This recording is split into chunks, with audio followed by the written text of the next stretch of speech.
మీరు 15,623 మెగావాట్లు peak demand సరఫరా చేశామని చెప్తున్నారు సార్.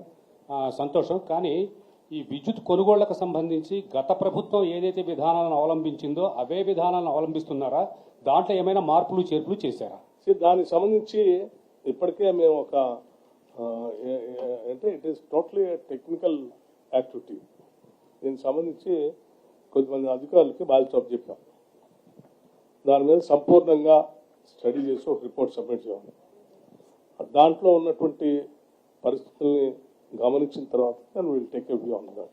సార్, మంత్రి గారు గత 10 ఏళ్ల కాలంలో జెన్కో ట్రాన్స్కోలో ఆక్రమంగా అర్హత లేని వాళ్లకు ఉద్యోగాలు ఇచ్చారు. అది మొన్ననే మొత్తం బయటకు వచ్చినాయి అన్ని. తర్వాత మన డిస్కంలకు 43,000 కోట్లు ప్రభుత్వం బకాయి ఉంది. 12,500 కోట్లు ఏమో ట్రూ అప్ ఛార్జీలు. నేను వైట్ పేపర్ పెట్టినప్పుడే చెప్పాను. కానీ అది ఎప్పటిలోగా ఇస్తారు? 12,500 కోట్లు 5 సంవత్సరాల్లో 5 సమాన వాయిదాల్లో ఇస్తామని గత ప్రభుత్వం ఈఆర్సీకి ఒక రిపోర్ట్ ఇచ్చింది. రూపాయి ఇవ్వలేదు, ₹1 కూడా ఇవ్వలేదు. మొత్తం 43,000 కోట్లు డిస్కంలకు రావాల్సి ఉంది. దాంతో పాటు ఈ ఆక్రమ నియామకాల మీద ఎప్పటిలోగా చర్యలు తీసుకుంటారో, అధికారుల మీద ఏమైనా కేసులు పెట్టే అవకాశం ఉందా లేదా? దీనికి సంబంధించి డిస్కంల్ని అన్యాయం చేశారు. అసలు పవర్ ప్రొడక్షన్ సంబంధించినటువంటి కట్టేటువంటి ఆస్తులను కూడా భారంగానే మార్చారు. వాళ్ళు చెప్పుకునేటువంటి కాళేశ్వరం గురించి కానీ, లేకపోతే ఇతరత్ర భద్రాద్రి కానీ యాదాద్రి కానీ ఏం చేశారో కూడా ఇప్పటికే మేము వైట్ పేపర్లో స్పష్టంగా ఇచ్చాం.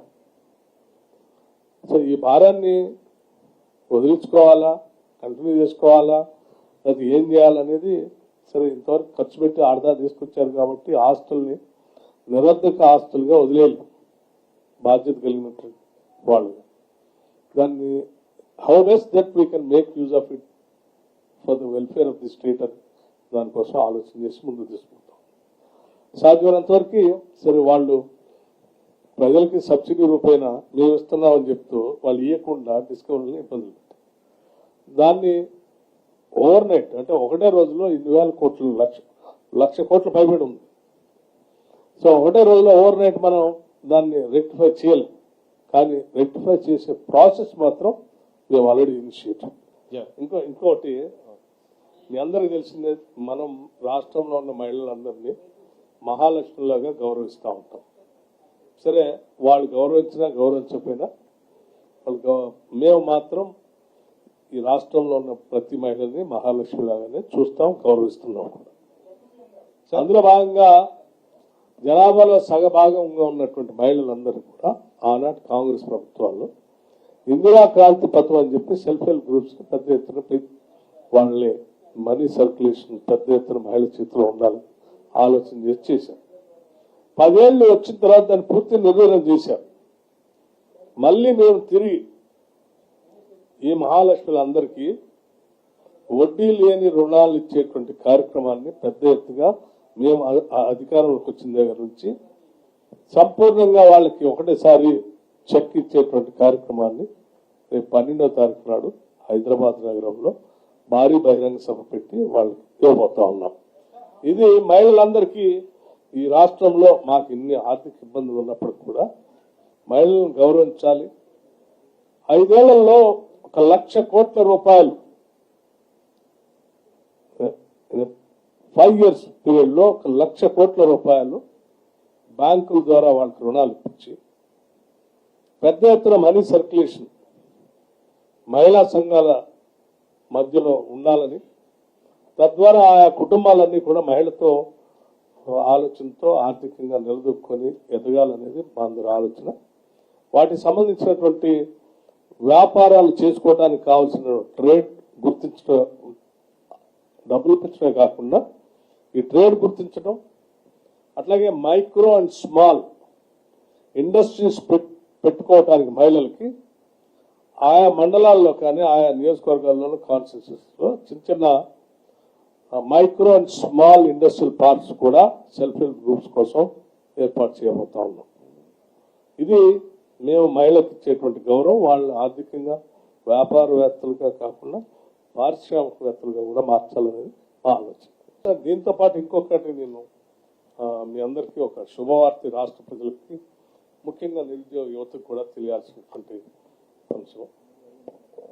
రాష్ట్ర ప్రభుత్వం ఈరోజు రాష్ట్రంలో ఉన్న అన్ని ఐటీఐ సంస్థలు నూతనంగా అందుబాటులోకి వచ్చినటువంటి టెక్నాలజీని, అడ్వాన్స్డ్ టెక్నాలజీని ఆయా సెంటర్స్లో ఏర్పాటు చేసుకుని అక్కడ మన యువతకి ట్రైనింగ్ ఇచ్చేటువంటి కార్యక్రమానికి ఈరోజే ఎంఓయూ చేసుకోవటం జరిగింది. దానివల్ల కొంత ఆలస్యమైంది మీద వచ్చి చెప్పడానికి. ఇది ఒక మంచి శుభ పరిణామం. తెలిసి రాష్ట్రంలో పరిశ్రమలకి అవసరం వచ్చేటువంటి కోర్సు, లేటెస్ట్ అడ్వాన్స్డ్ టెక్నాలజీ పనికి వచ్చేటువంటి కోర్సుల్ని సిలబస్గా పెట్టుకొని వాటికి సంబంధించినటువంటి మెషినరీని అక్కడ పెట్టి వాళ్ళందరికీ ట్రైనింగ్ ఇచ్చే కార్యక్రమం చేసే ఎంఓయూ జరిగింది. కొద్ది రోజుల్లో అన్ని ఐటీఐల్లో ఇటువంటి వ్యవస్థ జరుగుతుంది. సార్ అక్రమ నియామకాల గురించి చెప్పకపోతే అమ్మా, అక్రమ నియామకాలకు సంబంధించి ఇప్పటికే ఒకసారి నేను కూడా చూశాను.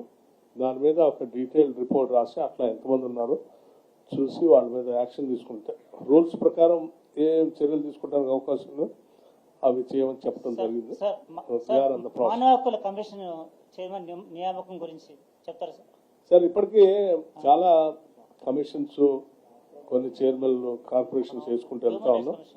Will do that. That is also there in the pipeline. కర్ణాటకను ఆదర్శంగా తీసుకుంటాం కదా సార్ మనం. లోకాయుక్త చట్టాన్ని సవరణ చేసి మనం వ్యవసాయ లోకాయుక్త చట్టం సార్ సవరణ చేసుకుంటే మనకు ఉపయోగం ఉంటుంది కదా ఇక్కడ మన రాష్ట్రం. Will think about it, examine it. Annual revenue requirements need to be filed with the ERC soon, right? Is there any possibility that the government is considering or the power utilities are thinking in terms of hiking the tariffs, or will the tariffs remain the same? What is the thought process right now? Thank you. About the, see, we are not, never given a thought to it also. So that means we will not. So current ఛార్జీలు పెంచాలని హామీ ఇస్తున్నారు sir మీరు ఎప్పుడు That's what I'm saying. అసలు మేము అసలు ఆ దిశలో ఆలోచన లేదు మాకు. రిపోర్ట్ ఇవ్వాలి కదా సార్, ఇప్పుడు ఏఆర్సీ రిపోర్ట్ ఇవ్వాలి కంపల్సరీ. నవంబర్కి ఇవ్వాలి, జనవరి అయిపోయింది, ఇప్పుడు ఇవ్వలేదు అంటే ఇస్తారా? We'll see. అంటే there are many things are interconnected to this. So there are many things are interconnected. మాకు కొత్తగా వచ్చాము కాబట్టి 2-3 నెలలే టైం సరిపోదు. కొంత టైం తీసుకొని మళ్ళీ అందరితో కన్సర్న్ వాళ్ళందరితో కూర్చొని మాట్లాడిన తర్వాత then will take a call and submit. Sir deputy CM గారు లాస్ట్ క్వశ్చన్. ఇంకా 6 గ్యారెంటీలకు సంబంధించి ఒక 10 రోజులు అయితే 100 రోజులు కంప్లీట్ అయిపోతాయి. బీఆర్ఎస్ పార్టీ మాత్రం రేపటితోటే కంప్లీట్ అవుతుంది అన్నట్టుగా మాట్లాడుతున్నారు. కానీ మీరు 6 గ్యారెంటీలు ఇంకొక 2 గ్యారెంటీలు మిగిలిపోయినట్టు. We are not implementing 6 guarantees for the sake of TRS government or the TRS party, nor their leaders. మేము ఇంప్లిమెంట్ చేసేది, అనౌన్స్ చేసింది కానీ ఇంప్లిమెంట్ చేసేది కానీ ఈ రాష్ట్ర ప్రజలు చేస్తాము.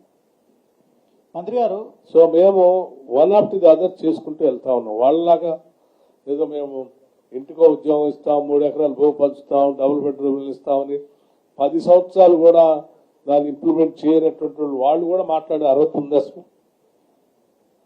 మంత్రి గారు, రాత్రి 11:30 గంటలకు 3 ఫేజ్ కరెంటు రైతులకు ఇస్తున్నామని చెప్పి విద్యుత్ శాఖ నుంచి రైతులకు సెల్ ఫోన్ లో మెసేజ్లు వస్తున్నాయని కేటీఆర్ గారు ఆరోపించారు నిన్న.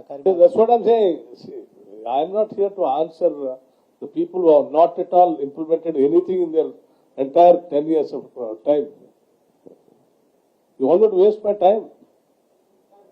See, వాళ్ళు ఇంటికో ఉద్యోగం ఇస్తారని చెప్పారు, 10 ఏళ్ళు టైం వేస్ట్ చేశారు. ఎవరికైనా ఇచ్చారా? 12 ఏళ్ల తర్వాత మేము ఫస్ట్ టైం మేము వచ్చిన తర్వాత 10 ఏళ్ల తర్వాత ఈరోజు కేవలం with in the span of 2.5 months 30,000 employees కి నియామక పత్రాలు ఇచ్చాం. ఇంకా అయిపోతా ఉన్నాం. మోటార్లకు మీటర్లు పెట్టేటువంటి అంశం మీద మీద ఏమైనా నిర్ణయం తీసుకుంటారా అన్నది. మేము పెట్టమని ఎప్పుడో చెప్పాం కదా. పెడతారా? పెట్టమని ఎప్పుడో చెప్పాం కదా. మళ్ళీ దాన్ని కొత్తగా